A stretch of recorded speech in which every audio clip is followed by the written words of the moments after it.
To take a wild guess. Idiom.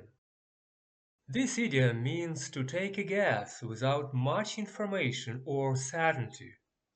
It's like guessing something randomly without having any clues. Examples. When he didn't know the answer to the question, he decided to take a wild guess. She had no idea how many jelly beans were in the jar, so she took a wild guess. Instead of reading the instructions, he took a wild guess and ended up assembling the furniture incorrectly. He took a wild guess on the test when he couldn't remember the answer. She took a wild guess about the weather, hoping it wouldn't rain. Tips for remembering.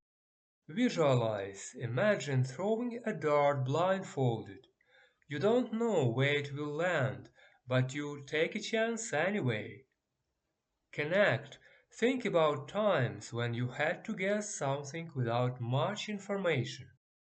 Practice. Use it in sentences when talking about making random guesses. Remember to take a wild guess emphasizes the lack of certainty and the random nature of the guess. It's like saying, I have no idea, but here goes nothing. Hope this helps you understand the idiom better. That's it for now. Thank you. Bye.